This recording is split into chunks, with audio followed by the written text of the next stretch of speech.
La nuit tombe sur Jérusalem, et la pierre garde encore la chaleur du jour. Dans une ruelle étroite, entre une lampe à huile qui vacille et une porte mal refermée, on entend des pas pressés, le frottement du cuir, le souffle court d'un homme qui n'est pas certain de revoir l'aube. Plus haut, sur les terrasses, le vent soulève un peu de poussière. Plus loin, derrière les murs, une cloche répond à un appel de prière. Et dans cet instant suspendu, avant le choc, avant le cri, avant le premier sang, une idée plus dangereuse que le fer circule déjà. L'idée que tuer peut sauver. L'idée que mourir peut laver. L'idée que Dieu, cette nuit, a choisi son camp. C'est peut-être là que tout commence. Pas dans le fracas des armes. Pas dans la charge des cavaliers. Mais dans ce glissement presque invisible qui transforme un adversaire en profanateur, une frontière en devoir, une bataille en promesse d'éternité. On imagine souvent que les guerres saintes sont les plus simples à comprendre. Deux croyances. Deux vérités. Deux mondes inconciliables. Et puis la violence. Comme si la foi suffisait à tout expliquer.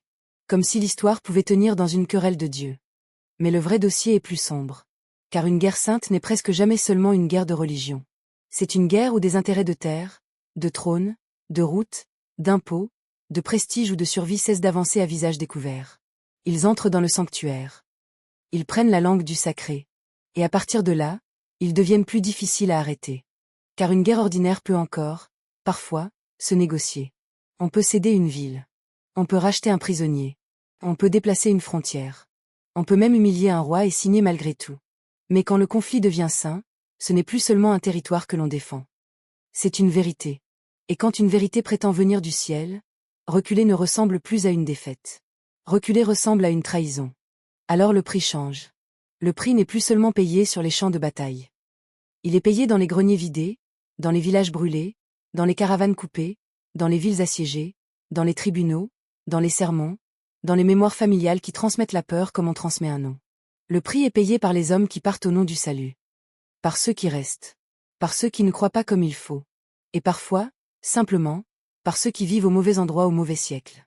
Cette nuit, nous n'ouvrons donc pas seulement le dossier des croisades, des guerres de religion ou des grands massacres commis au nom de Dieu. Nous ouvrons quelque chose de plus dérangeant. Une mécanique. Le moment où la foi cesse d'être seulement une espérance pour devenir un carburant de puissance. Le moment où le pouvoir cesse d'être seulement politique pour se draper dans l'éternel. Le moment où la peur collective rencontre une parole qui promet non seulement la victoire, mais la justification absolue. Et la vraie question est là. Pourquoi les guerres dites saintes laissent-elles des traces si profondes, si longues, si sanglantes? Pourquoi certaines d'entre elles semblent-elles déborder largement la théologie pour engloutir le commerce, la loi, la faim, les empires et la mémoire? Pourquoi, surtout, l'histoire recommence-t-elle si souvent à confondre le ciel avec la conquête? Parce qu'une fois que le sacré entre dans la guerre ne reste jamais intacte. Et ce que les hommes croient défendre n'est pas toujours ce qu'ils servent vraiment. Ce soir, on remonte cette fracture jusqu'à sa source. Et ce que nous allons trouver derrière les prières ne sera pas seulement la foi. Le reste est plus froid. Avant d'aller plus loin, il faut dire clairement ce que cette nuit va faire, et ce qu'elle ne va pas faire. Elle ne va pas vous raconter une simple galerie de batailles pieuses, comme si l'histoire du monde pouvait se réduire à quelques armées ivres de foi se jetant l'une contre l'autre sous des bannières sacrées. Elle ne va pas non plus distribuer des absolutions d'un côté et des condamnations de l'autre. Ce serait trop facile. Et surtout, ce serait faux. Ce que nous allons faire, cette nuit, c'est remonter un fil beaucoup plus dangereux. Nous allons suivre le moment précis où une croyance devient une autorité, où une autorité devient une arme, et où cette arme finit par transformer non seulement la guerre, mais la société entière qui la porte. Car une guerre dite sainte ne détruit jamais seulement ceux qu'elle frappe. Elle déforme aussi ceux qui la justifient. Et c'est là que le dossier devient troublant. Nous allons d'abord revenir au théâtre matériel de ces conflits. Aux routes, aux villes, aux sanctuaires, aux déserts, aux cols, aux mers, aux saisons, à la fatigue des hommes et à la lenteur des nouvelles. Car avant d'être une idée, la guerre est toujours une géographie. Et pourtant, ce que les cartes montrent ne suffit jamais. Il faut aussi comprendre pourquoi certains lieux cessent d'être simplement des lieux pour devenir des promesses, des blessures ou des preuves. Ensuite, il faudra regarder les intérêts. Ce que mangent les peuples. Ce que taxent les princes. Ce que transportent les marchands. Ce que craignent les villes. Ce que financent les élites. Car là encore, le sacré n'entre pas dans un monde vide. Il arrive dans des sociétés déjà traversées par la dette, la faim, le rang, le ressentiment, le besoin d'ordre et le désir de domination. Et souvent, ce que l'on appelle ferveur recouvre aussi une lutte beaucoup plus terrestre pour savoir qui commande, qui paie, et qui obéit. Puis nous irons vers le cœur du piège. La politique. La légitimité. Le droit de parler au nom du vrai. Qui peut dire qu'une guerre est juste? Qui peut dire qu'elle est nécessaire? Qui peut dire qu'elle plaît à Dieu, qu'elle protège la communauté, qu'elle sauve les âmes, qu'elle purifie le royaume, qu'elle défend la loi? Car une guerre sainte commence rarement par un sabre levé. Elle commence souvent par une phrase acceptée par suffisamment de monde. Après cela, il faudra mettre des visages sur le mécanisme. Pas seulement des rois, des papes, des califes, des prédicateurs ou des chefs de guerre. Mais aussi les soldats anonymes, les paysans, les artisans, les familles déplacées, les intermédiaires, les notables locaux, tous ceux qui n'écrivent pas les chroniques mais qui paient le prix. Parce qu'une idée peut être proclamée du haut d'un trône, mais elle ne devient une force historique que lorsqu'elle entre dans les rues, dans les églises, dans les marchés, dans les foyers, et jusque dans la peur intime des hommes ordinaires. Alors seulement, nous pourrons approcher les grands basculements. Les appels sacrés, les massacres, les sièges, les guerres de purification, les croisades tournées vers l'extérieur, puis vers l'intérieur, les conflits où l'ennemi n'est plus seulement un rival, mais un blasphème vivant. Et nous verrons qu'à chaque fois, le même glissement revient. Une cause présentée comme absolue permet à des intérêts bien humains de devenir eux aussi absolus. Vidéo n'est qu'à seulement ce qui s'est passé. Elle explique pourquoi certaines guerres deviennent impossibles à refermer une fois qu'elles prennent la voie du sacré. Si vous êtes encore là, entrez vraiment dans cette nuit. Abonnez-vous, dites-moi en commentaire quelle fracture historique vous voudriez ouvrir ensuite, et gardez surtout une idée en tête. Nous n'allons pas écouter les vainqueurs, ni les sermons, ni les légendes. Nous allons écouter le mécanisme. Car ce que l'histoire appelle parfois guerre de religion n'est pas toujours une guerre née de la foi. C'est souvent une guerre que la foi a rendue plus totale. Et ce n'est que le début. On remonte le fil. Avant les sermons, avant les massacres, avant les chroniqueurs qui donneront à tout cela un sens plus grand que nature, il faut regarder la scène nue. Car une guerre dite sainte commence toujours dans des têtes, mais elle ne se déroule jamais dans le vide. Elle traverse des sols, des saisons, des ports, des cols, des plaines sèches, des villes murées, des routes qui cassent les pieds, des mers qui ralentissent les vivres, des distances qui déforment les ordres et les promesses. Le théâtre de cette histoire, pour l'Occident latin, ne commence pas à Jérusalem. Il commence bien plus loin, dans une Europe qui regarde vers les sans vraiment le connaître. Entre les plaines françaises, les vallées rhénanes, les ports italiens, les Balkans, Constantinople, l'Anatolie, Antioche et enfin Jérusalem, il n'y a pas une route. Il y a une chaîne de mondes. Et chaque monde impose son propre rythme, sa propre faim, sa propre fatigue. La première croisade, telle qu'elle s'organise après 1095, passe justement par cette succession d'épreuves. Les armées convergent vers Constantinople, atteignent Nicée au printemps 1097, franchissent l'Anatolie dans la chaleur et la sécheresse. Puis s'enlisent devant Antioche avant de redescendre vers Jérusalem, prise en 1099. Il faut imaginer ce que cela signifie physiquement. L'Anatolie n'est pas un simple couloir entre deux idées. C'est une terre rude, montagneuse par endroits, sèche ailleurs, où l'eau manque vite, où les bêtes s'épuisent, où les convois s'étirent au point de devenir vulnérables. Une armée qui s'y déplace ne transporte pas seulement des armes. Elle transporte sa survie. Du blé, du sel, des bêtes de somme, du métal, des cordes, des pots, des clous, des prêtres, des interprètes, des guides, des rumeurs. Et plus elle avance, plus elle s'éloigne du monde qui l'a envoyée. Britannica souligne d'ailleurs que la marche entre Nicée et Antioche impose justement la traversée d'une Anatolie aride et montagneuse, ce qui transforme la progression en épreuve logistique autant qu'en expédition militaire. Puis vient Antioche. Et avec Antioche, une leçon décisive. Dans ce type de guerre, les villes comptent parfois plus que les champs de bataille. Parce qu'une ville fermée n'est pas seulement un objectif symbolique. C'est un verrou. Un nœud de route. Un dépôt potentiel. Un lieu où l'on attend, où l'on manque, où l'on pourrit à petit feu. Le siège d'Antioche commence en octobre 1097 et dure de longs mois. Cela veut dire du temps perdu, des chevaux consommés, des réserves mal réparties, des hommes qui tombent non seulement sous les coups, mais sous la faim, la maladie, la lassitude et le doute. Avant même d'être une guerre de foi, c'est déjà une guerre de distance et d'approvisionnement. Ensuite, la route descend vers le Levant. Et ici, le paysage change encore. La côte méditerranéenne offre parfois davantage de ressources, davantage de points d'appui, davantage de possibilités de négocier ou d'acheter des vivres. Mais elle impose aussi sa dépendance à la mer. Car qui tient les navires tient une partie du souffle de l'armée. Britannica note qu'au moment des croisades, le renouveau économique de l'Occident s'accompagne aussi d'une montée des capacités maritimes italiennes en Méditerranée. Cela compte énormément. Parce qu'une guerre sainte ne voyage pas seulement avec des reliques et des promesses. Elle voyage aussi avec des cargaisons, des contrats, des traversées et des intérêts portuaires. Il faut alors voir le principal étranglement de ce monde. Pas un seul détroit au sens strict, mais une série de goulots. Constantinople d'abord, car il faut y passer, s'y faire accepter, y être transporté ou guidé. Puis les villes fortifiées de l'Anatolie et du Levant. Puis enfin l'information elle-même, lente, fragmentée, déformée. Un prince croit marcher vers un secours qui n'existe plus.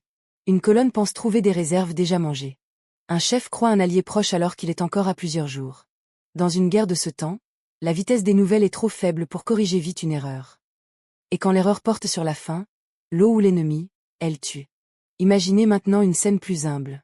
À l'aube, sur un quai de la Méditerranée orientale, un marchand compte des sacs de grains pendant que des marins discutent du vent et que des hommes armés, trop nombreux, attendent qu'on décide lesquels mangeront d'abord.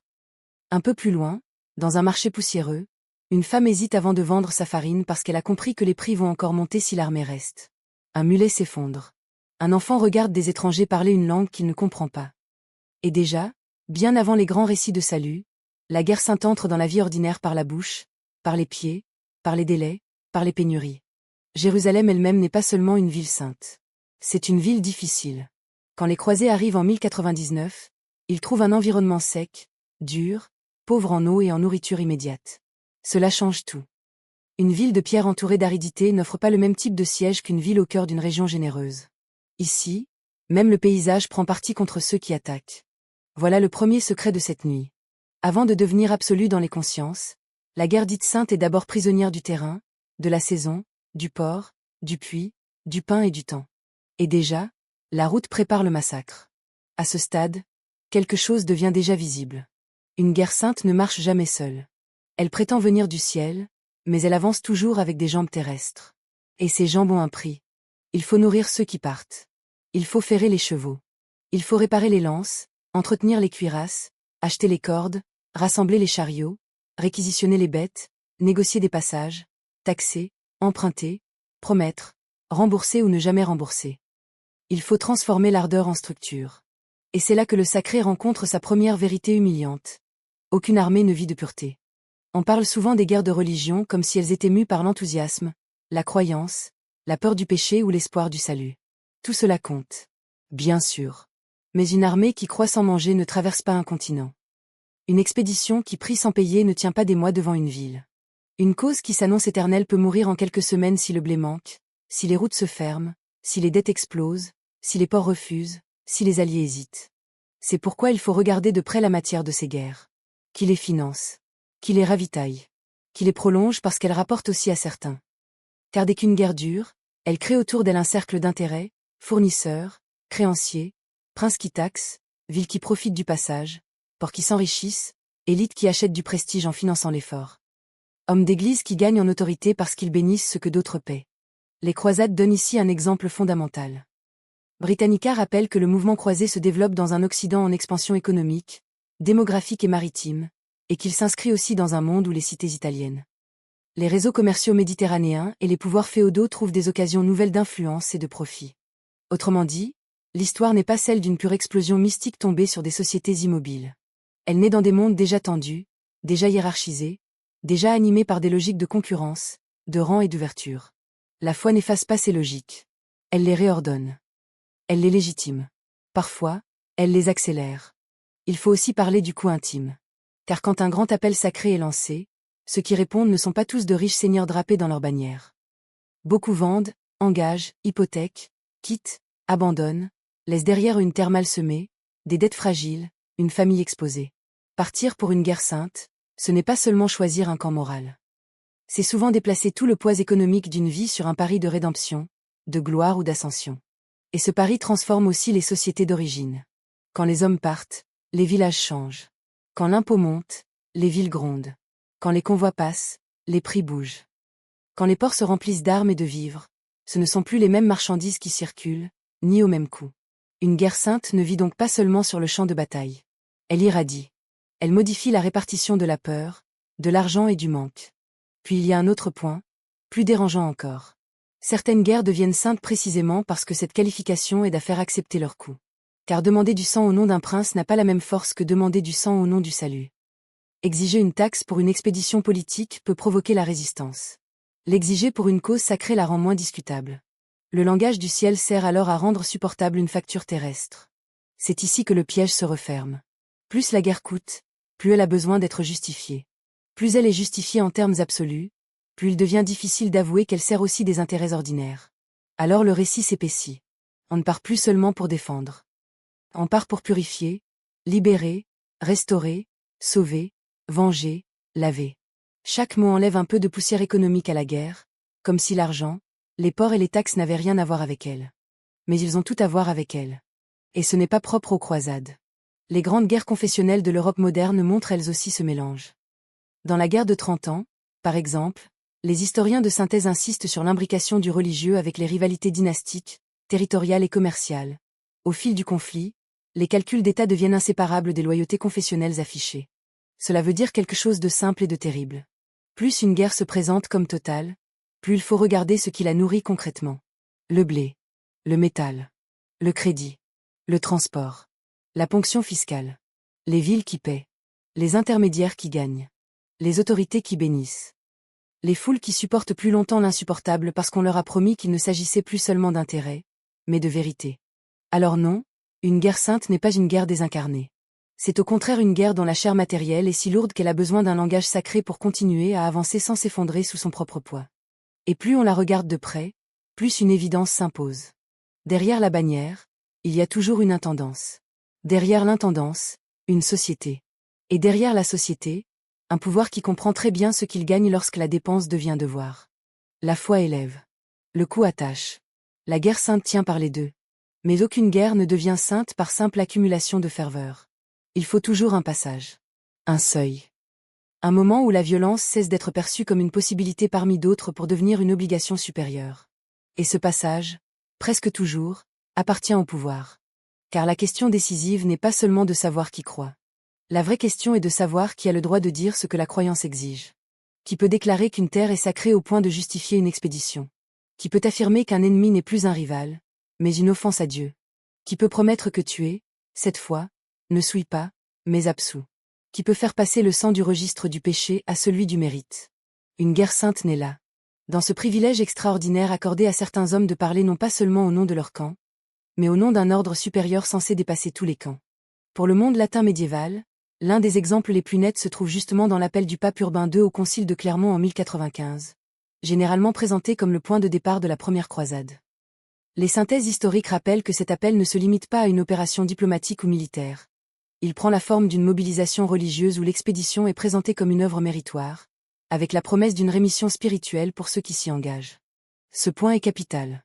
Parce qu'il montre que le pouvoir religieux ne se contente pas d'accompagner la guerre. Il la redéfinit. Il lui change sa valeur morale. Il transforme l'acte de partir. Il transforme l'image de l'ennemi.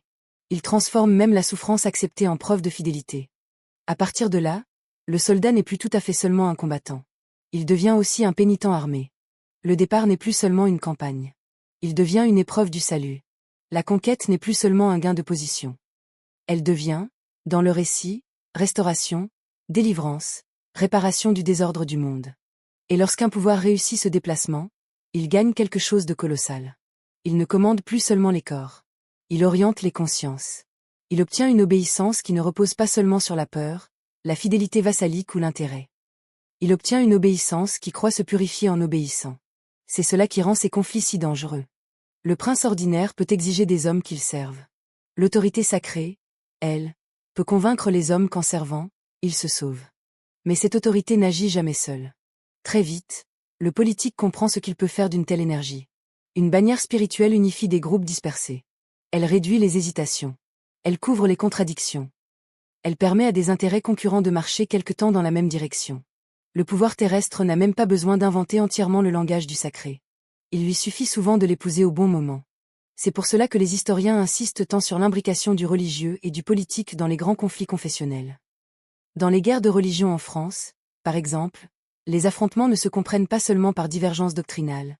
Ils sont liés à la crise de l'autorité monarchique, aux rivalités de grandes familles et aux équilibres du royaume. Dans la guerre de 30 ans, le même phénomène apparaît à une échelle encore plus vaste. Des lignes confessionnelles réelles structurent le conflit, mais la logique dynastique et la raison d'État finissent par peser de façon décisive. Autrement dit, le pouvoir ne choisit pas entre foi et intérêt. Il travaille avec les deux. Il laisse la foi donner le ton absolu. Et il laisse l'intérêt organiser le mouvement réel. Alors il faut imaginer la scène politique derrière le grand récit sacré. Une salle fermée. Des hommes qui calculent. Des messagers qui entrent et sortent. Des traités provisoires. Des promesses qui n'engagent que jusqu'au prochain siège. Des évêques, des conseillers, des nobles, des souverains, chacun parlant de devoirs, d'ordre, de menaces, de protection du vrai. Et derrière les mots les plus élevés, la même vieille question revient toujours. Qui gardera la main sur le monde qui sortira de la guerre? C'est là que la guerre sainte devient un outil incomparable. Parce qu'elle permet de présenter comme nécessité transcendante ce qui relève aussi d'une lutte de commandement. Elle donne à la domination une lumière morale. Elle donne à l'ambition une voix prophétique. Elle donne à la conquête une excuse éternelle. Et pourtant, il ne faut pas se tromper sur la profondeur du phénomène. Ce n'est pas seulement de la manipulation. Ce serait encore trop simple. Souvent, ceux qui appellent, ceux qui bénissent, ceux qui financent et ceux qui partent croient sincèrement à la dimension sacrée de ce qu'ils font. C'est justement cela qui rend l'engrenage si puissant. Le cynisme pur produit rarement des sacrifices durables. La sincérité seule produit rarement des machines politiques de grande ampleur. Mais lorsque la conviction réelle et le calcul du pouvoir se rejoignent, la guerre change d'échelle. Elle change aussi de langage. On ne parle plus d'adversaires. On parle d'impurs, d'hérétiques, d'infidèles, de menaces à extirper, de corps étrangers à expulser, de lieux à purifier, d'ordre à restaurer. Chaque mot retire un peu plus à l'ennemi sa qualité de partenaire possible dans un futur compromis. Chaque mot éloigne la paix. Voilà pourquoi il faut se méfier des phrases qui prétendent sanctifier la violence. Car au moment où une autorité reconnue déclare qu'une guerre ne défend pas seulement un intérêt mais le vrai, elle ne renforce pas seulement le camp. Elle affaiblit déjà la possibilité de refermer le conflit. La foi offre la braise. Le pouvoir lui donne la forme. Et une fois que la forme prend, le feu ne brûle plus seulement les frontières. Il brûle les limites morales qui, dans une guerre ordinaire, empêchent parfois encore d'aller jusqu'au bout. C'est ainsi qu'une violence devient mission. Et qu'une mission devient machine. On commet souvent la même erreur quand on raconte les guerres saintes. On les peuple presque exclusivement de grands noms. Un pape. Un roi. Un sultan. Un réformateur. Un prédicateur. Un général. Comme si l'histoire avançait seulement parce que quelques figures exceptionnelles avaient décidé d'y mettre le feu. Mais une guerre dite sainte ne tient pas longtemps sur le seul dos des chefs. Elle a besoin d'une foule de relais. Elle a besoin d'hommes qui traduisent, répètent, simplifient, exagèrent, administrent, transportent, financent, gardent, dénoncent, prêchent, écrivent, jugent, punissent, nourrissent, encouragent et enterrent. Autrement dit, elle a besoin d'une société entière qui se mette, progressivement, à respirer dans le même sens. Il y a bien sur les autorités visibles. Ceux qui déclarent, ceux qui bénissent, ceux qui mobilisent. Dans le cas des croisades, les sources de synthèse montrent très bien comment l'impulsion initiale venue du sommet religieux n'aurait jamais suffi sans une adhésion plus large des princes, des chevaliers, des réseaux ecclésiastiques et des structures locales capables de convertir l'appel en départ réel. Mais très vite, derrière ces figures solennelles, viennent d'autres visages. Le petit seigneur qui voit dans l'expédition un devoir sincère, un moyen de salut, peut-être aussi une occasion de reconfigurer sa position. Le prêtre local qui, du haut d'une chaire modeste, simplifie le monde en le coupant entre les fidèles et les ennemis. Le marchand qui n'a peut-être aucune mystique particulière, mais qui sait déjà ce que le passage des hommes armés changera dans ses prix, ses contrats et ses risques. Le scribe qui met des mots justes sur une violence injustifiable afin qu'elle devienne lisible. Le notable urbain qui soutient l'effort parce qu'il a compris où va le vent. Le voisin qui surveille le voisin. L'homme ordinaire qui ne commande rien, mais qui répète à table, au marché ou à la porte d'une église ce qu'il a entendu jusqu'à en faire une évidence commune. C'est ainsi qu'une guerre devient sociale. Pas seulement parce qu'elle est menée par une société, mais parce qu'elle s'installe dans ses réflexes les plus ordinaires. Il faut aussi voir ceux qui partent sans écrire leur nom dans les chroniques. Les cavaliers sans gloire. Les fantassins. Les serviteurs. Les garçons trop jeunes pour comprendre toute la doctrine, mais assez vieux pour tenir un couteau ou tirer une bête de somme. Les femmes qui restent avec les contes, les chants, les enfants, la peur d'une dette qui enfle, l'attente d'une lettre qui n'arrivera peut-être jamais. Les artisans qui forgent des pointes, réparent des roues, cousent des sacs, sans toujours savoir quel massacre leur travail rend possible au loin. On parle de guerre sainte comme d'une affaire de croyance, mais elle touche toujours le quotidien avant même de toucher l'éternité. Elle vide une ferme. Elle remplit un cimetière. Elle dérègle un marché. Elle change le ton d'un sermon. Elle pousse certains à la ferveur, d'autres à la prudence, d'autres encore à la haine préventive. Et c'est là que les figures les plus décisives apparaissent parfois. Non pas les souverains, mais les intermédiaires émotionnels. Ceux qui savent traduire une tension abstraite en peur concrète. Ceux qui savent dire à une population non pas seulement qu'elle est menacée, mais qu'elle est menacée dans ce qu'elle a de plus sacré. Ceux qui savent transformer un désordre du monde en histoire simple. Nous, eux, le vrai, le faux, le pur, l'impur, le menacé, le profanateur. Aucune machine de guerre sacrée ne fonctionne sans eux. Car les grands pouvoirs donnent la permission. Mais ce sont ces relais qui donnent l'intensité. C'est aussi pour cela que les guerres de religion en France ont si profondément fracturé le tissu social. Les synthèses historiques insistent non seulement sur l'implication des grandes maisons et de la monarchie, mais aussi sur la manière dont les villes, les communautés locales et les fidélités de voisinage ont été traversées et parfois brisées par l'affrontement confessionnel. Le conflit ne restait pas au sommet. Il descendait dans les rues. Il s'installait dans les quartiers. Il entrait dans les familles. Et une fois là, il devenait beaucoup plus difficile à contenir. Il y a aussi une figure que l'on oublie presque toujours, le douteur. Celui qui hésite. Celui qui croit, mais pas assez pour tuer. Celui qui veut obéir, mais qui voit bien que derrière les mots saints, la boue, l'argent et les rivalités humaines ne disparaissent pas. Dans toutes les guerres saintes, il existe de tels hommes. Le problème, c'est qu'ils parlent rarement le plus fort. Et dans les périodes où le langage du sacré colonise la guerre, parler doucement revient souvent à disparaître politiquement. Alors les modérés se taisent. Les prudents reculent. Les ambitieux avancent. Les convaincus poussent. Les blessés réclament vengeance. Les prédicateurs durcissent le ton. Les autorités officialisent. Et peu à peu, ceux qui ne veulent pas tout à fait la guerre sont forcés de vivre à l'intérieur d'une société déjà réglée pour elles. C'est à ce moment-là qu'une idée devient une ambiance. Puis une attente. Puis une norme. Puis une pression. Puis une obligation. La guerre sainte ne triomphe pas seulement parce qu'elle possède des chefs puissants. Elle triomphe quand assez d'hommes ordinaires cessent de la voir comme une exception. Et c'est peut-être là son visage le plus inquiétant. Pas le roi en armure. Pas le pape. Pas le chef de guerre. Mais la foule qui finit par croire qu'elle accomplit simplement ce qu'il fallait faire. Car une fois que le sacré descend dans la vie ordinaire, il ne demande plus seulement l'obéissance. Il demande la participation. Et ce qu'une société accepte de faire au nom du ciel dit souvent plus sur sa peur que sur sa foi. Toute grande guerre sacrée a besoin d'un instant de condensation. Un moment où des peurs dispersées, des intérêts contradictoires, des frustrations anciennes, des ambitions mal accordées et des croyances sincères trouvent soudain une forme unique. Une phrase. Un appel. Un signe. Quelque chose qui ne crée pas tout à partir de rien, mais qui rassemble assez de matière pour déclencher le feu. Pour l'Occident latin, ce moment prend un nom célèbre, Clermont. En novembre 1095, le pape Urbain II lance l'appel qui ouvre la voie à la première croisade. Les historiens discutent les formulations exactes du discours, mais le point essentiel est clair. L'expédition vers l'Orient y est présentée comme une cause religieusement méritoire. Et ceux qui s'y engagent se voient promettre une récompense spirituelle exceptionnelle.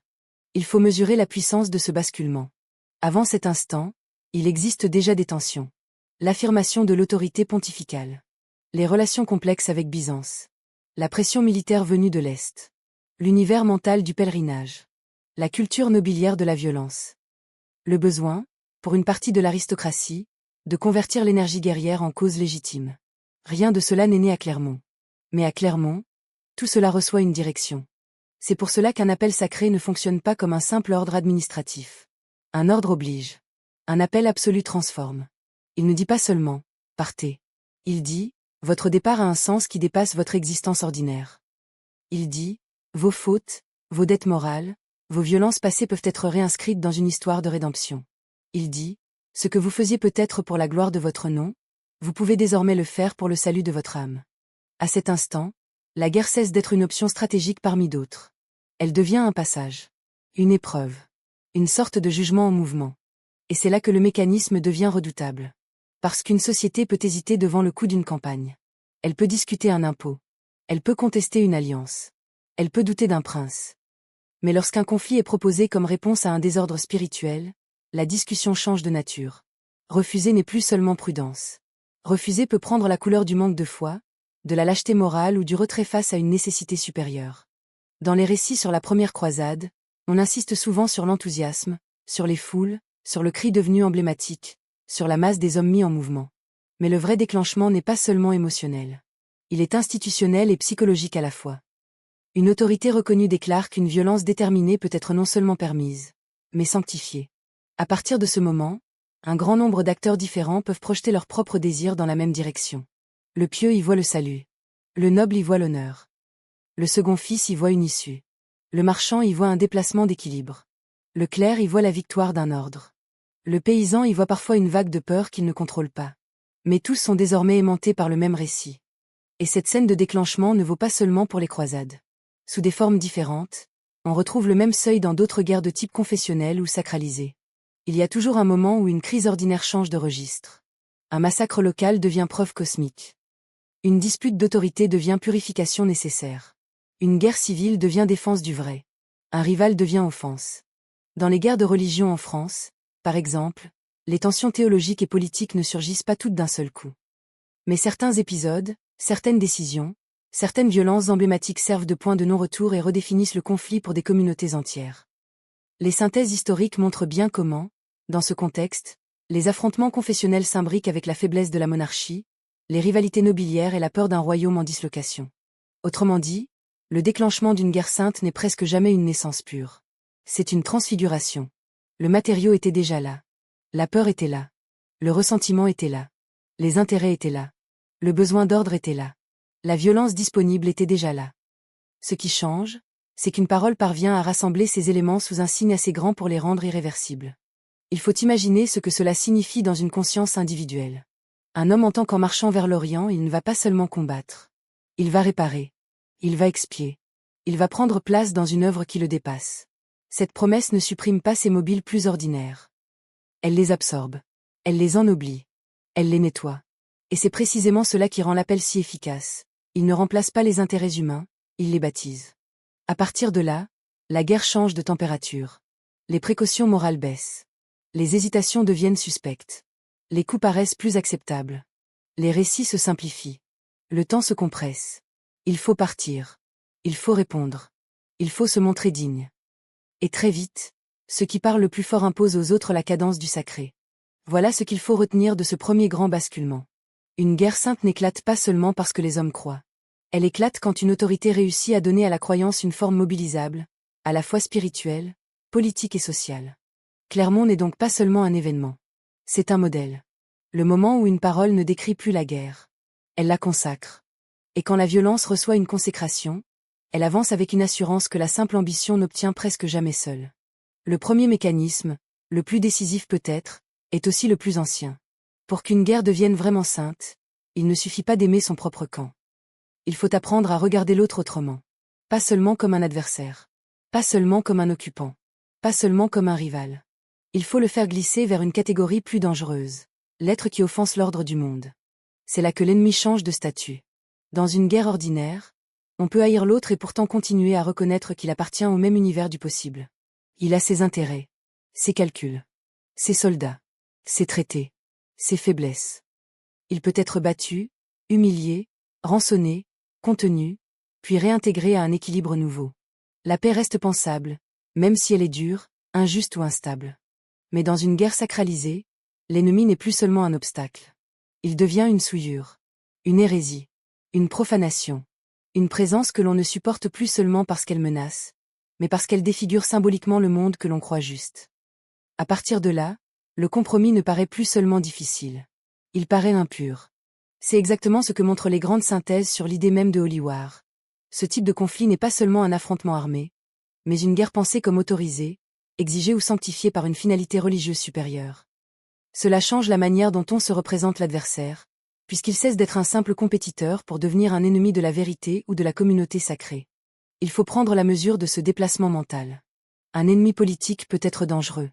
Un ennemi sacralisé devient intolérable. Et la différence entre les deux est immense. Car un danger se gère parfois. Une intolérance absolue appelle plus volontiers l'éradication. Dans les croisades, ce mécanisme apparaît avec une force particulière. Les récits, les prédications, les justifications et les mémoires du conflit construisent l'idée d'un affrontement où la libération des lieux saints, la protection des chrétiens d'Orient et la défense de la vraie foi s'entrelacent avec une représentation de l'autre comme obstacle religieux majeur. Les synthèses historiques sur les croisades montrent aussi que, très vite, la logique du combat sacré s'étend au-delà de Jérusalem et du Levant pour viser d'autres ennemis jugés hostiles à la foi ou à l'ordre chrétien latin. Et c'est là que le mécanisme devient vraiment inquiétant. Parce qu'une fois que l'ennemi est défini comme offense sacrée, la catégorie peut s'élargir. Elle ne reste pas forcément fixée sur l'étranger lointain. Elle peut revenir vers l'intérieur, vers le voisin, vers le dissident, vers celui qui prie presque comme vous, mais pas tout à fait, vers celui dont la présence, hier encore tolérée, devient soudain le signe d'une corruption impurifiée. L'exemple de la croisade albigeoise est ici fondamental. Au début du XIIIe siècle, Dans le Midi, la logique croisée est dirigée non plus principalement vers un adversaire extérieur à la chrétienté latine, mais contre des groupes jugés hérétiques à l'intérieur même de cet univers. Britannica présente clairement cette campagne comme une croisade prêchée contre les Cathares et leur soutien, montrant à quel point la grammaire de la guerre sainte peut être retournée vers l'intérieur d'une même civilisation. Cette possibilité change tout, car elle signifie que la guerre sainte n'a pas besoin d'une frontière géographique nette pour fonctionner. Il lui suffit d'une frontière morale suffisamment durcie. Dès lors, l'ennemi peut vivre dans la ville d'à côté, dans la maison voisine, dans la même langue, parfois dans la même famille. On retrouve cette logique dans les guerres de religion de l'Europe moderne. En France, au XVIe siècle, le conflit entre catholiques et protestants ne se réduit pas à un débat théologique armé. Il devient aussi une crise de coexistence.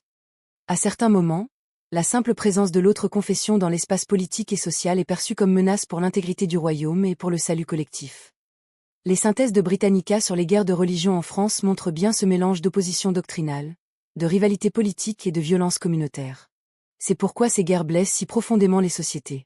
Parce qu'elles apprennent aux hommes à regarder des visages connus avec des catégories absolues. L'autre n'est plus celui avec qui l'on dispute. Il devient celui dont la seule existence prouve que le monde a été contaminé. Et lorsqu'une société accepte ce regard, la violence franchit un seuil. On ne frappe plus seulement pour vaincre. On frappe pour corriger, pour purifier, pour laver, pour arracher une faute que l'on croit inscrite dans les corps, dans les rites, dans les paroles, dans les livres, dans les lieux. C'est aussi ce qui explique l'intensité mémorielle de ces conflits. Une guerre territoriale peut laisser des ruines et des humiliations. Une guerre sacralisée laisse en plus une blessure ontologique. Elle inscrit dans la mémoire des communautés l'idée qu'à un moment donné, l'autre n'a pas seulement voulu les dominer, mais nier la validité même de leur manière d'être au monde. Ce type de souvenir résiste longtemps au traité. Il faut alors voir la logique dans toute sa nudité. Le premier acte d'une guerre sainte n'est pas toujours un massacre. Le premier acte, c'est souvent une redéfinition morale de l'adversaire. Une phrase répétée assez souvent. Un sermon. Une chronique. Une formule de chancellerie. Une rumeur devenue preuve. Une accusation devenue identité. Le sang vient après. Mais le sang devient plus facile lorsque le langage a déjà préparé le terrain. Voilà pourquoi ce premier mécanisme est central. Sacraliser sa propre cause ne suffit pas. Il faut encore désacraliser l'humanité de l'autre. Ou du moins l'éloigner assez de soi pour que sa destruction ne paraisse plus un scandale, mais une nécessité supérieure. À partir de là, la guerre n'avance plus simplement contre des hommes. Elle avance contre ce qu'elle a décidé d'appeler l'impur. Et quand l'impur entre dans le vocabulaire d'un conflit, la limite de la violence recule presque toujours avec lui. Le deuxième mécanisme est plus froid, plus vaste, et souvent moins visible au premier regard. Une guerre sainte ne devient vraiment dévastatrice que lorsqu'elle cesse d'être seulement un élan de foi armé pour se fondre dans la charpente même du pouvoir. À partir de ce moment, elle ne dépend plus seulement de l'ardeur des croyants. Elle dépend des finances d'un État, des rivalités d'une dynastie, des intérêts d'une cour, des angoisses d'une capitale, du besoin d'ordre d'un royaume, du prestige d'un souverain, de la peur de l'effondrement. Autrement dit, la guerre sacrée devient d'autant plus dangereuse qu'elle entre dans les circuits ordinaires de la domination politique. C'est là qu'il faut abandonner une illusion très répandue. On imagine souvent une opposition simple entre deux mondes. D'un côté la religion, portée par la ferveur, l'absolu, les promesses du ciel. De l'autre la politique, portée par le calcul, la matière, les compromis. Mais dans l'histoire réelle, les deux s'entrelacent sans cesse. Et lorsqu'ils s'imbriquent vraiment, ils se renforcent mutuellement. La foi donne au pouvoir une profondeur morale qu'il ne possède pas seul. Le pouvoir donne à la fois des moyens, des armées, des impôts, des administrations et une continuité que la ferveur seule n'aurait pas. L'un apporte le sens. L'autre apporte l'échelle. Et ensemble, ils fabriquent des conflits que la seule théologie n'aurait pas pu soutenir, mais que la seule politique n'aurait pas pu faire accepter aussi longtemps. Les guerres de religion en France offrent ici un exemple décisif. Le conflit qui ravage le royaume au XVIe siècle ne peut pas être réduit à une querelle doctrinale entre catholiques et protestants. Britannica insiste sur la faiblesse de la monarchie, les rivalités entre grandes familles nobles comme les Guises et les Bourbons, ainsi que sur l'instabilité du pouvoir central, qui transforme la fracture confessionnelle en crise générale de l'État. Cela signifie quelque chose de très important. Au départ, des divergences de croyances ouvrent la fracture. Mais très vite, la question n'est plus seulement de savoir qui a raison sur le salut, le culte ou la vraie Église. La question devient, qui gouvernera le royaume? Qui contrôlera la couronne? Qui parlera au nom de l'unité française? Qui aura le droit de définir le cadre légitime de la coexistence? Et quand ces questions politiques se branchent sur une fracture sacrée, chaque camp peut se percevoir non seulement comme juste, mais comme indispensable à la survie même du pays. Alors la guerre change encore de dimension. Elle n'oppose plus seulement des communautés. Elle travaille l'ossature du pouvoir. Elle entre dans la logique des nominations, des alliances, des successions, des levées de troupes, des fidélités de province, des réseaux de villes, des cours étrangères prêtes à intervenir. Le conflit confessionnel devient une question d'architecture étatique. Et dès lors, le compromis ne coûte plus seulement des principes. Il semble coûter la stabilité du royaume lui-même. La guerre de 30 ans pousse cette mécanique encore plus loin. Commencé dans le Saint-Empire sur un terrain confessionnel réel, le conflit s'élargit progressivement jusqu'à devenir une lutte continentale où s'entremêlent les intérêts des Habsbourg, des princes allemands, de la Suède, de la France et d'autres puissances. Britannica décrit explicitement la guerre comme un conflit mêlant des dimensions religieuses, dynastiques, territoriales et commerciales, ce qui en fait l'un des meilleurs exemples de fusion entre guerre de religion et guerre de structure européenne. Et c'est là que se produit le glissement le plus important de toute cette nuit.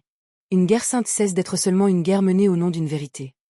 Elle devient une guerre menée à travers la vérité, avec elle, sous elle, mais pour remodeler aussi la distribution du pouvoir dans le monde réel. La sincérité religieuse ne disparaît pas. Elle demeure.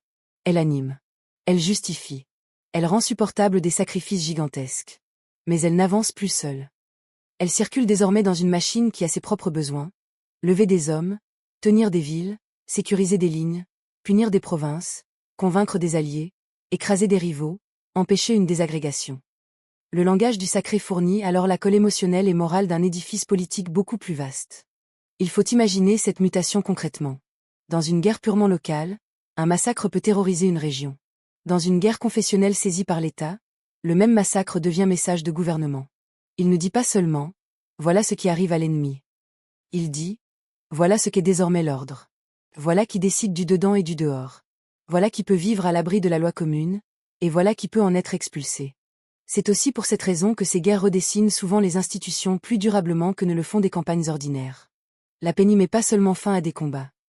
Elle doit réorganiser les formes de coexistence, les hiérarchies de souveraineté, les degrés de tolérance, les rapports entre centre et périphérie, entre autorités religieuses et autorités politiques.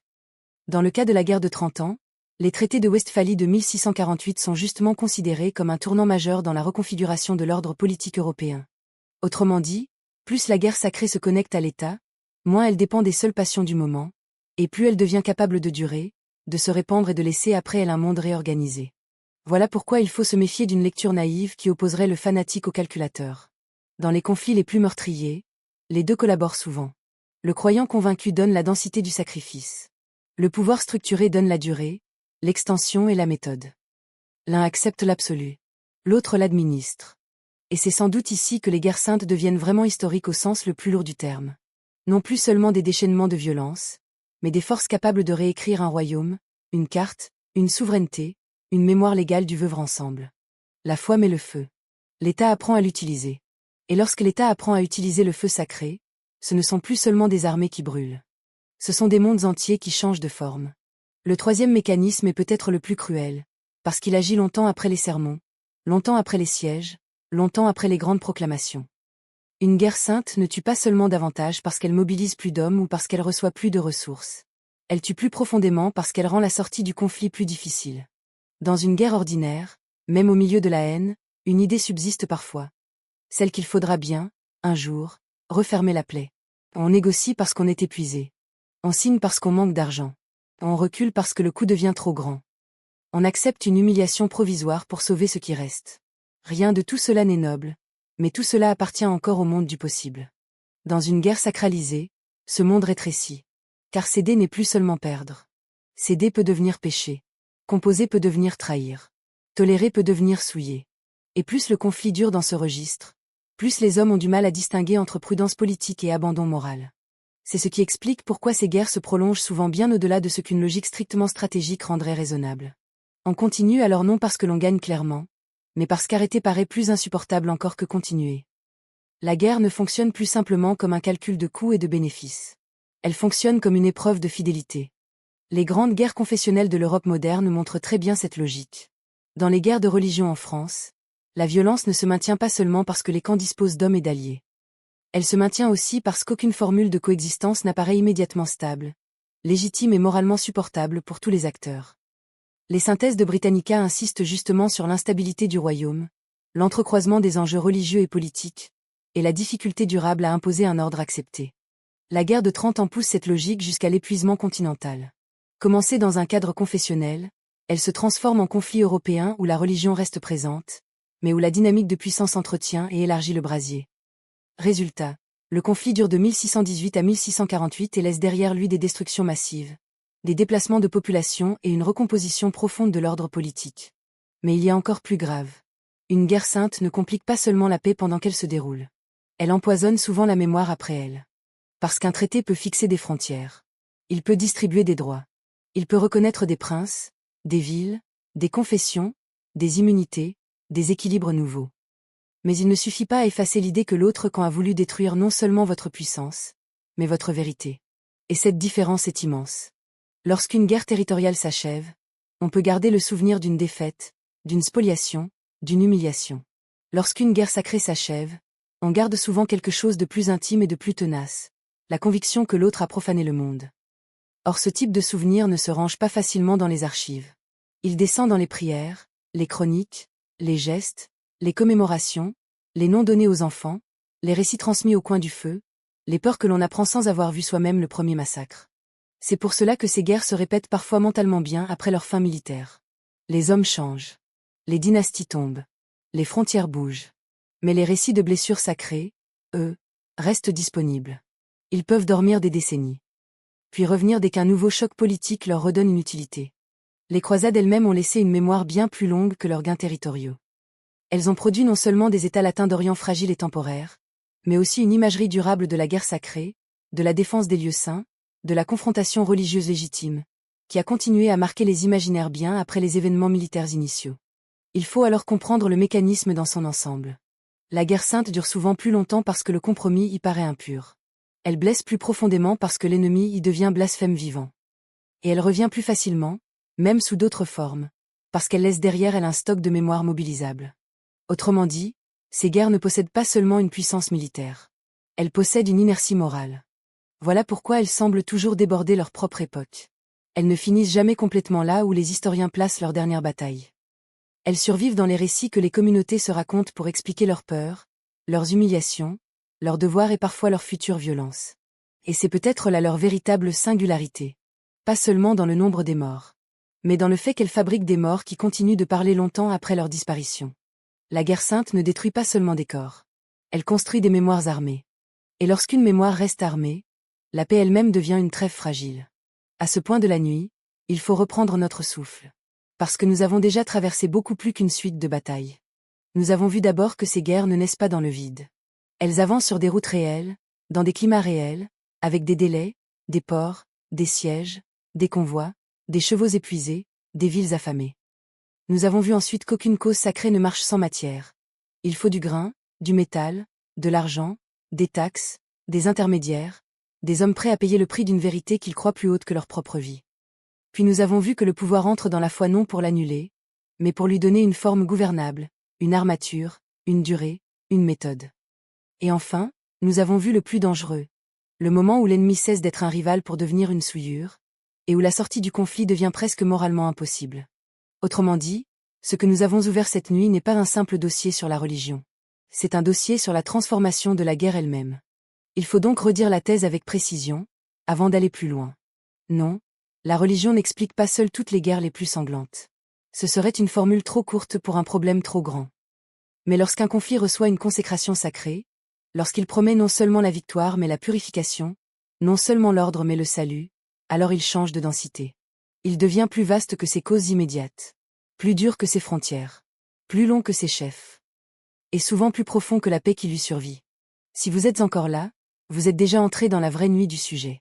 Vous êtes de ceux qui acceptent d'aller au-delà du récit facile, au-delà du slogan, au-delà du confort moral qui consiste à dire « Ils étaient fanatiques, donc tout est expliqué ». Non. Rien n'est expliqué tant qu'on n'a pas compris pourquoi des sociétés entières acceptent de faire de la violence une mission. Et c'est maintenant que la partie la plus inquiétante commence. Parce qu'après les routes, les coups, les autorités et les doctrines, il reste ce qu'il y a de plus fragile et de plus décisif dans toute civilisation, la confiance. La confiance dans la parole. La confiance dans le voisin. La confiance dans les signes du monde. La confiance dans le fait que demain ressemblera encore un peu à hier. C'est cela que les guerres saintes finissent par briser. Et quand la confiance se brise, Même les hommes qui ne veulent pas tuer commencent à vivre comme si tout allait les y conduire. La suite est plus sombre. À partir du moment où une guerre devient sacrée, quelque chose de plus discret encore se met à céder. Pas seulement les murailles. Pas seulement les récoltes. Pas seulement les trônes. Quelque chose de plus intime, de plus diffus, de plus difficile à reconstruire. La possibilité de vivre avec une différence sans la transformer en menace absolue. C'est là que les guerres saintes révèlent leur véritable puissance de destruction. Elles ne se contentent pas d'organiser la violence. Elles réécrivent les conditions mêmes de la coexistence. Dans une société traversée par une guerre ordinaire, la peur circule, bien sûr. Mais elle peut encore rester liée à des événements identifiables. Une armée approche, une ville tombe, une taxe monte, une frontière bouge. Dans une société traversée par une guerre sacralisée, la peur change de texture. Elle devient diffuse. Elle s'installe dans les gestes quotidiens. Elle demande non seulement où se trouve l'ennemi, mais qui, autour de soi, pourrait déjà lui ressembler. Alors les signes deviennent suspects. Une manière de prier. Un livre. Un accent. Une absence à telle cérémonie. Un rite pratiqué derrière une porte fermée. Un silence trop prudent. Une fidélité trop tiède.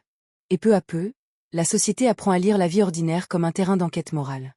Les guerres de religion en France montrent avec une netteté tragique cette corrosion de la confiance. Les affrontements confessionnels du XVIe siècle ne produisent pas seulement des batailles et des sièges. Ils alimentent aussi des violences urbaines, des massacres, des paniques collectives et une suspicion mutuelle durable entre communautés censées partager le même royaume. Les synthèses historiques sur cette période soulignent précisément l'enchevêtrement entre crise politique, fractures confessionnelles et brutalisation de la coexistence civile. Il faut imaginer la scène à l'échelle humaine. Une rue qui, hier encore, tenait ensemble. Le boulanger connaît ses clients. Les enfants passent d'une maison à l'autre. Les fêtes suivent leur rythme. Puis la guerre s'intentre. Pas toujours d'abord sous la forme d'un soldat. Parfois sous la forme d'un doute. Qui est fidèle à quoi? Qui cache quoi? Qui pense vraiment comme nous? Qui attend simplement le bon moment pour ouvrir une porte aux siens? À partir de là, la communauté n'est plus une évidence. Elle devient un tri. Et ce tri, lorsqu'il se fixe dans les habitudes, transforme toute divergence en test de loyauté. On ne discute plus seulement des doctrines. On s'observe. On s'évalue. On classe. On exclut. On redoute de partager l'espace avec quelqu'un qui pourrait, au prochain choc, basculer du côté de l'impur. C'est ainsi que les guerres saintes détruisent le centre invisible d'une société. Le centre, ce n'est pas l'armée. Ce n'est pas même la loi. Le centre, c'est cette zone de banalité confiante où tout le monde n'a pas besoin de se prouver à chaque instant qu'il mérite d'être toléré. Quand cette zone disparaît, la guerre gagne même les jours sans bataille. Les pouvoirs comprennent très vite l'avantage terrible d'un tel climat. Une population inquiète accepte plus facilement les serments, les contrôles, les exclusions, les démonstrations d'orthodoxie, les purges, les exemplaires punitions. Plus la peur diffuse se répand, plus l'autorité peut se présenter comme garante de la pureté, de l'ordre, du salut collectif. La guerre sainte n'est donc pas seulement une explosion. Elle devient aussi une pédagogie de la soumission. C'est pour cela que ses conséquences débordent si largement le front. Même lorsque les armes se taisent, les sociétés touchées restent longtemps habitées par le besoin de vérifier, de surveiller, d'encadrer les appartenances. Les traités peuvent imposer une trêve. Ils ne réparent pas immédiatement les réflexes acquis pendant les années de soupçon. On retrouve cette logique à d'autres échelles dans la guerre de 30 ans. Au-delà des affrontements militaires et diplomatiques, le conflit laisse derrière lui des régions ravagées, des équilibres confessionnels fragiles, et un espace politique où la coexistence doit être redéfinie dans un cadre nouveau. Les traités de Westphalie marquent justement un tournant parce qu'ils cherchent moins à produire une unité sacrée qu'à organiser un ordre vivable malgré la division. Et cela dit quelque chose d'essentiel. Plus une guerre a voulu imposer une vérité unique par la violence, plus la paix durable doit ensuite accepter une forme d'imperfection. Une zone grise. Un équilibre imparfait. Une manière de vivre sans résoudre totalement la question du vrai. Mais cette solution arrive tard. Très tard. Après les massacres. Après les humiliations. Après les générations déformées par la peur. Voilà pourquoi les guerres saintes sont si difficiles à refermer. Parce qu'elles attaquent non seulement la chair des sociétés, mais leur capacité à supporter l'ambiguïté. Et une civilisation qui ne supporte plus l'ambiguïté commence souvent à voir dans la violence une forme de clarté. C'est là l'un des legs les plus sombres de ces conflits. Ils apprennent aux hommes à préférer la certitude dangereuse au voisinage incertain. Et quand une société en arrive là, elle n'a plus besoin d'être continuellement poussée vers la guerre. Il suffit parfois d'une étincelle. Le reste se fait presque tout seul. À force de traverser ces nuits de feu, une forme apparaît enfin. Au début, tout semblait dispersé. Des lieux saints. Des villes assiégées. Des souverains nerveux. Des prédicateurs exaltés. Des royaumes fragiles. Des foules persuadées de défendre bien plus qu'une frontière. Mais à présent, le dessein se resserre. Les guerres saintes ne sont pas simplement des guerres plus violentes que les autres. Elles sont des guerres dont la violence reçoit une structure supérieure.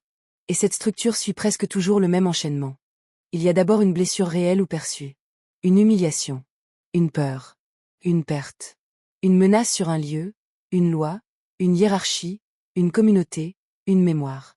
Cette blessure n'est pas imaginaire. Elle peut être militaire, politique, territoriale, sociale. Mais elle ne reste pas longtemps dans cet état brut. Quelqu'un la nomme. Quelqu'un lui donne une portée plus haute. Quelqu'un dit qu'elle n'atteint pas seulement un intérêt, mais un ordre du monde. Vient ensuite la traduction sacrée. C'est le moment où une cause terrestre reçoit une langue qui la dépasse. On ne parle plus seulement de défense, mais de purification. Plus seulement de droit, mais de mission. Plus seulement d'ennemis, mais d'offense. Plus seulement de victoire, mais de salut. À cet instant, le conflit cesse d'appartenir pleinement au monde des arrangements humains. Il commence à se présenter comme une obligation morale supérieure. Puis le pouvoir entre, ou plutôt il apparaît tel qu'il a toujours voulu être. Non seulement gardien de l'ordre, mais interprète du vrai. Là, les intérêts matériels, les dynasties, les routes, les impôts, les rivalités de cour, les ambitions territoriales ne disparaissent pas. Ils se branchent sur la cause sacrée. Les synthèses historiques sur les croisades, les guerres de religion en France et la guerre de 30 ans montrent justement cette constante. Le religieux n'y efface pas le politique. Il le renforce, le justifie ou l'agrandit. Après cela, la société suit. Par conviction. Par peur. Par opportunisme. Par habitude. Par fatigue aussi. Ceux qui doutent se taisent. Ceux qui croient parlent plus fort. Ceux qui gouvernent organisent. Ceux qui souffrent réclament une explication simple. Et la guerre devient peu à peu non plus une décision, mais une atmosphère. Alors l'ennemi change de nature. Il n'est plus celui avec qui l'on se dispute la terre ou l'impôt. Il devient celui dont la présence empêche le monde d'être pur, juste, sauvé, réconcilié avec lui-même. Et c'est précisément là que la violence s'approfondit. Car on ne négocie pas facilement avec ce que l'on a commencé à définir comme une contamination. Enfin, lorsque l'épuisement arrive, tout ne s'apaise pas. Car même si les armées manquent d'hommes, même si les caisses sont vides, même si les chefs savent que le coup devient insoutenable, la guerre continue souvent d'habiter les mémoires sous une forme plus intime. Elle laisse derrière elle non seulement des ruines, mais des récits. Et ces récits sont dangereux parce qu'ils promettent à nouveau, au prochain choc, de redonner du sens à la peur. Voilà le schéma. Blessure. Consécration. Capture politique. Mobilisation sociale. Déshumanisation morale. Mémoire longue. Ce schéma n'annule pas les différences entre les conflits. Les croisades ne sont pas les guerres de religion françaises. Les guerres de religion françaises ne sont pas la guerre de 30 ans. Et la guerre de 30 ans n'est pas une simple répétition du XIe siècle ou du XIIIe.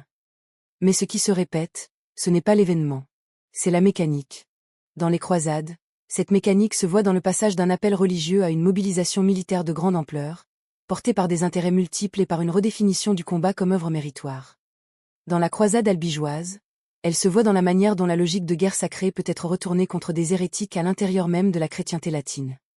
Dans les guerres de religion en France, elle se voit dans la fusion entre fractures confessionnelles, crise dynastique et brutalisation du tissu civil. Et dans la guerre de 30 ans, elle se voit dans l'élargissement d'un conflit confessionnel en guerre continentale où l'équilibre européen entier se recompose. Si l'on veut vraiment comprendre pourquoi ces guerres ont tant marqué l'histoire, il faut donc renoncer à une explication paresseuse. Ce n'est pas simplement parce que les hommes y croyaient fort. Les hommes croient fort à beaucoup de choses. Ce n'est pas simplement parce que les religions sont violentes. Cette formule ne dit presque rien tant qu'on ne comprend pas ce que le pouvoir, la peur et la structure sociale font à la croyance. La vraie réponse est plus dure. Ces guerres deviennent si sanglantes lorsque le sacré fournit à des sociétés inquiètes une manière de rendre leur violence juste, à des pouvoirs ambitieux une manière de rendre leur domination légitime, et à des communautés blessées une manière de rendre leur souffrance intelligible. Elles donnent une forme morale à l'irréparable. Et c'est pour cela qu'elles fascinent encore. Parce qu'en les regardant de près, on n'y voit pas seulement des cavaliers, des bannières, des sièges et des massacres. On y voit la tentation la plus ancienne de l'histoire politique. Faire croire que ce que nous voulons accomplir sur la terre a déjà été approuvé dans le ciel. À partir de là, tout devient plus simple à dire. Et beaucoup plus difficile à arrêter. Et maintenant, il faut aller jusqu'au bout de la question qui nous tenait depuis le début. Pourquoi ces guerres comptent-elles encore autant? Pourquoi leur ombre reste-t-elle si dense, alors même que les siècles ont passé, que les empires sont tombés, que les traités ont été signés, que les cartes ont été redessinées? Parce qu'au fond, les guerres saintes ne parlent jamais seulement du passé. Elle parle d'une possibilité permanente de la condition politique. La possibilité qu'une société, face à la peur, à la fracture, à l'humiliation ou au désordre, préfère une vérité armée à une coexistence imparfaite. C'est cela que l'histoire révèle ici avec une brutalité presque insoutenable. Les hommes ne deviennent pas meurtriers à grande échelle uniquement lorsqu'ils cessent de croire. Ils peuvent aussi le devenir lorsqu'ils croient trop bien savoir ce que le monde doit être, qui a le droit d'y appartenir, et quelle violence devient acceptable une fois qu'elle prétend restaurer un ordre supérieur. Ce n'est donc pas un accident marginal de l'histoire religieuse. C'est un miroir tendu à toutes les civilisations. Chaque fois qu'un pouvoir affirme qu'il ne défend pas seulement un intérêt mais une pureté. Chaque fois qu'une communauté blessée transforme sa souffrance en mandat absolu. Chaque fois qu'un adversaire cesse d'être un rival pour devenir une souillure à effacer. Chaque fois que le langage du salut justifie ce que le langage ordinaire de la politique ne parviendrait pas à rendre supportable. Alors, même si les symboles changent, même si les théologies changent, même si les institutions changent, la vieille mécanique peut revenir. C'est pourquoi il serait trop confortable de laisser ces conflits enfermés dans le Moyen Âge ou dans les guerres confessionnelles européennes, comme s'ils appartenaient à un âge de ténèbres définitivement clos. L'histoire sérieuse ne permet pas ce confort. Elle montre au contraire que la sacralisation de la violence est un procédé récurrent, même lorsque les mots de la religion explicite ne sont plus les mêmes. Une nation peut se croire rédemptrice. Une race peut se croire élue. Une idéologie peut se croire porteuse de vérité finale. Un empire peut se croire garant d'un ordre moral supérieur. La structure, elle, reste reconnaissable. Cela ne veut pas dire que tout est religion. Ni que toutes les violences se valent. Ni que chaque guerre moderne répète les croisades. Ce serait absurde. Mais cela veut dire quelque chose de très précis. Le passage le plus dangereux, dans l'histoire humaine, n'est pas simplement celui de l'attention à la guerre. C'est celui de la guerre à la sanctification. Car quand une guerre se croit sainte, elle ne se contente plus de demander des sacrifices. Elle les ennoblit. Elle les ritualise. Elle les inscrit dans une narration qui rend la souffrance plus acceptable et la cruauté plus défendable. Et à partir de là, même les pires destructions peuvent être racontées comme nécessité. Les cas que nous avons traversés le montrent chacun à leur manière. Les croisades n'ont pas seulement déplacé des armées. Elles ont inscrit durablement l'idée que la violence pouvait prendre la forme d'un pèlerinage armé méritoire.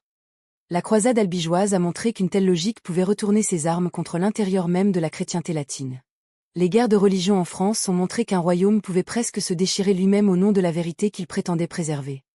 Et la guerre de 30 ans a démontré qu'un conflit confessionnel pouvait devenir une catastrophe continentale dès lors qu'il rencontrait les grands circuits du pouvoir européen.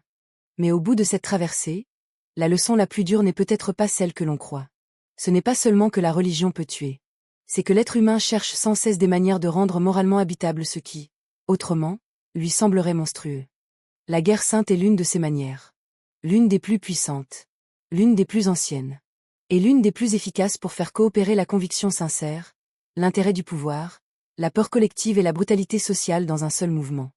Voilà pourquoi ces conflits nous obsèdent encore. Pas parce qu'ils sont exotiques. Pas parce qu'ils sentent la poussière des chroniques. Mais parce qu'ils révèlent jusqu'où peut aller une société lorsqu'elle cesse de distinguer clairement entre ce qu'elle croit vrai et ce qu'elle se croit autorisée à faire. Le passé, ici, ne dort pas. Il avertit. Il avertit que le pire ne commence pas toujours avec la haine pure.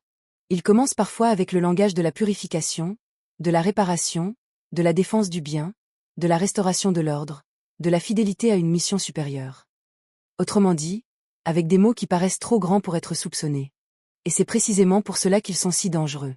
Car lorsqu'un peuple, un État ou une communauté apprend à appeler sa violence devoir sacré, il ne franchit pas seulement une ligne politique. Il franchit une ligne métaphysique. Et de l'autre côté de cette ligne, le sang devient très difficile à arrêter.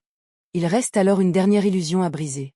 Celle qui voudrait que les guerres saintes appartiennent à un autre âge parce que nous serions, nous, devenus plus lucides, plus rationnels, plus protégés contre ce genre d'absolu. L'histoire ne permet pas cette tranquillité.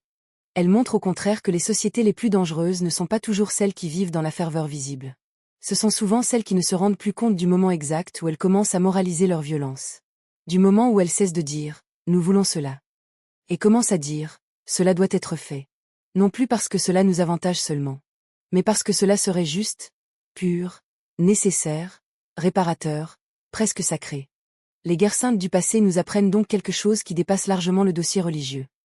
Elles nous apprennent à reconnaître une tentation politique universelle, faire passer l'intransigeance pour de la fidélité, l'exclusion pour de la protection, la destruction pour de la restauration, et la violence pour un service rendu à un ordre supérieur.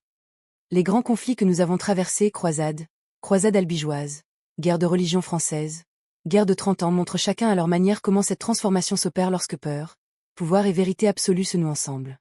Voilà pourquoi il ne suffit pas de condamner rétrospectivement. Condamner est facile. Comprendre est plus difficile. Et comprendre importe davantage, parce que le mécanisme ne revient jamais exactement sous la même forme. Il change de drapeau. Il change de vocabulaire. Il change parfois même de Dieu. Mais il revient chaque fois qu'une collectivité en vient à croire que sa cause mérite plus que des arguments, plus que des lois, plus que des frontières défendues, qu'elle mérite une purification. Or dès que le mot purification entre dans l'histoire politique, le danger remonte à la surface. C'est là peut-être la vraie leçon de cette nuit. Les guerres saintes ne sont pas seulement des guerres où la religion est présente. Ce sont des guerres où le monde humain se met à parler comme s'il possédait déjà le verdict de l'éternité. Et rien n'est plus redoutable qu'un pouvoir convaincu de n'avoir plus besoin de douter. Parce que le doute ralentit. Le doute retient. Le doute oblige à revoir les mots, à regarder encore le visage de l'adversaire, à reconnaître qu'un autre ordre du monde pourrait exister sans devoir être exterminé. Quand ce doute disparaît, la violence gagne une certitude qui la rend presque impossible à freiner. Alors oui, les siècles passent. Oui, les formes changent. Mais l'avertissement reste entier. Une civilisation n'entre pas dans la barbarie seulement lorsqu'elle perd toute croyance. Elle peut y entrer aussi lorsqu'elle transforme sa croyance, quelle qu'elle soit, en autorisation illimitée. Et peut-être est-ce pour cela que ces guerres continuent de nous regarder à travers la nuit. Non comme de vieilles légendes sanglantes, mais comme des diagnostics. Elles nous rappellent que le plus grand péril n'est pas seulement d'avoir des ennemis. Le plus grand péril, c'est de se persuader que leur destruction nous rendra innocents. Or l'histoire ne blanchit jamais le sang parce qu'on l'a versé au nom du ciel. Elle montre seulement jusqu'où les hommes sont capables d'aller lorsqu'ils veulent faire parler Dieu, la vérité ou la pureté avec leur propre voix. Et c'est souvent à ce moment-là que le désastre commence vraiment. Alors que reste-t-il, au bout de cette traversée? Pas une réponse simple. Pas une formule confortable. Pas un verdict qui permettrait de ranger l'histoire dans une case et de refermer le dossier avec le sentiment d'avoir compris une fois pour toutes. Ce qui reste, c'est une ligne de force. Une ligne sombre, répétitive, obstinée. Chaque fois qu'une communauté blessée rencontre un pouvoir capable de parler au nom du vrai, chaque fois qu'une peur réelle se change en mission sacrée, chaque fois qu'un adversaire devient plus qu'un ennemi, une tâche, une offense, une souillure, alors la guerre cesse d'être seulement une lutte pour des intérêts. Elle devient une entreprise de justification totale. Et c'est cela qui la rend si meurtrière. Non pas uniquement la ferveur. Non pas uniquement la religion. Non pas uniquement l'ambition. Mais leur rencontre. La ferveur seule peut enflammer. L'ambition seule peut calculer. La peur seule peut durcir. Mais lorsque les trois se rejoignent sous une bannière sacrée, alors la violence reçoit quelque chose qu'aucune brutalité ordinaire ne possède complètement, une innocence imaginaire. C'est peut-être le point le plus terrible de toute cette histoire. Les guerres saintes permettent à ceux qui les mènent de se vivre non seulement comme forts, mais comme justes. Non seulement comme offensifs, mais comme réparateurs. Non seulement comme destructeurs, mais comme instruments d'un ordre supérieur. Et c'est ainsi que l'irréparable devient supportable. Les grands conflits que nous avons traversés ne racontent pas tous la même chose. Les croisades ne sont pas la guerre de 30 ans. Les guerres de religion françaises ne sont pas la croisade albigeoise. Leur contexte, leurs acteurs, leur structure, leur temporalité diffèrent profondément. Mais ils convergent sur un point. Dès qu'un conflit est élevé au niveau du salut, de la purification ou de la vérité absolue, il devient plus difficile de contenir la violence qu'il produit. Alors il faut dire les choses sans détour. La question n'était pas vraiment « Pourquoi la religion a-t-elle provoqué les guerres les plus sanglantes ?» La vraie question était plus précise, plus dure, plus utile. Pourquoi certaines guerres deviennent-elles presque impossibles à limiter dès qu'elles se disent saintes? Et la réponse est maintenant devant nous. Parce qu'elles déplacent la guerre du terrain des intérêts vers celui des absolus. Parce qu'elles font du compromis une faiblesse morale. Parce qu'elles donnent au pouvoir une profondeur sacrée. Parce qu'elles offrent à la souffrance collective un langage qui la transforme en mandat. Parce qu'elles apprennent aux sociétés à voir l'autre non comme un voisin dangereux, mais comme une présence intolérable. Une fois ce seuil franchi, le sang ne coule plus seulement pour gagner. Il coule pour justifier, pour purifier, pour laver, pour prouver. Et un monde où la violence doit prouver quelque chose au ciel devient presque toujours un monde où la terre se couvre de ruines. Voilà, au fond, ce que cette nuit nous aura appris. Le sacré n'explique pas tout. Mais quand il entre dans la guerre, il lui donne une profondeur de blessure, une longueur de mémoire et une dureté de logique qui la rendent plus dévastatrice que bien d'autres. Ce n'est pas une leçon contre la foi seule. C'est une leçon contre toutes les formes de pouvoir qui cherchent à rendre leur violence intouchable en la plaçant sous une vérité absolue. Et l'histoire, ici, ne murmure pas. Elle prévient. La nuit est presque retombée sur tout ce que nous avons traversé. Jérusalem. Clermont. Les villes du Midi. Les rues françaises déchirées par la haine confessionnelle. Les plaines du Saint-Empire ravagées pendant 30 ans. Des lieux séparés par les siècles, les langues, les pouvoirs, les doctrines. Et pourtant, au bout du chemin, une même ombre les relie. Ce n'est pas seulement l'ombre de la religion. C'est l'ombre de la certitude armée. Car ce que les guerres saintes révèlent, dans leur forme la plus nue, c'est moins un excès de spiritualité qu'un excès d'autorisation. Le moment où des hommes cessent de se demander s'ils ont le droit de faire violence, parce qu'ils se croient déjà portés par une légitimité supérieure. Le moment où l'ordre du monde semble si menacé, si blessé, si impur, que détruire devient une manière de se croire fidèle. Le moment où l'histoire humaine cesse de supporter ses propres limites et cherche à les franchir par le sang. Alors oui, les guerres saintes ont compté parmi les plus sanglantes. Non pas toujours parce qu'elles étaient pures de toute autre logique, mais parce qu'elles ont su mêler à la fois la peur, le pouvoir, l'intérêt, la mémoire, la foi, la vengeance et la promesse d'une réparation absolue. Elles ont donné à la violence ce que tant d'autres guerres cherchent sans toujours l'atteindre, une profondeur morale. Et c'est cela qui les rend encore si dangereuses à penser. Parce qu'il serait rassurant de croire que nous avons laissé tout cela derrière nous. De croire que ces siècles d'incendie appartiennent à un monde plus crédule, plus brutal, plus lointain. Mais l'histoire ne nous accorde pas cette innocence. Elle nous montre au contraire que la vieille tentation demeure chaque fois qu'un camp veut faire de son combat autre chose qu'un conflit humain. Chaque fois qu'il veut y voir une mission, une purification, une nécessité sacrée, un droit sans reste. Au fond, la leçon de cette nuit tient peut-être dans une phrase très simple. Une société devient vraiment dangereuse lorsqu'elle ne veut plus seulement vaincre. Lorsqu'elle veut devenir innocente en détruisant. Et c'est pourquoi les guerres saintes nous hantent encore. Pas seulement pour les morts qu'elles ont laissées, mais pour l'idée qu'elles ont rendue possible. L'idée que l'on peut tuer sans se salir, à condition de nommer assez haut ce que l'on prétend défendre. L'histoire sait, elle, que cela est faux. Le sang reste du sang. La ville brûlée reste une ville brûlée. L'enfant déplacé reste un enfant déplacé. Le voisin égorgé au nom de la vérité reste un voisin égorgé. Aucune bannière sacrée n'efface cela. Aucune théologie ne le purifie. Aucune victoire ne l'innocente. Alors si une seule idée doit rester de cette traversée, que ce soit celle-ci. Le problème n'est pas seulement la religion dans la guerre. Le problème est le moment où n'importe quelle cause humaine se persuade qu'elle peut parler avec la voix de l'absolu. C'est là que commence le vertige. C'est là que la politique cesse d'être tragique pour devenir rédemptrice. Et c'est là, presque toujours, que le massacre devient pensable. Merci d'avoir traversé cette nuit avec moi. Si vous voulez que l'on ouvre d'autres grandes fractures de l'histoire, abonnez-vous, dites-moi en commentaire quel sujet mérite la prochaine veillée, et surtout gardez cette méfiance précieuse, chaque fois qu'un pouvoir promet de purifier le monde. L'histoire nous conseille de regarder tout de suite où il cache déjà ses torchers.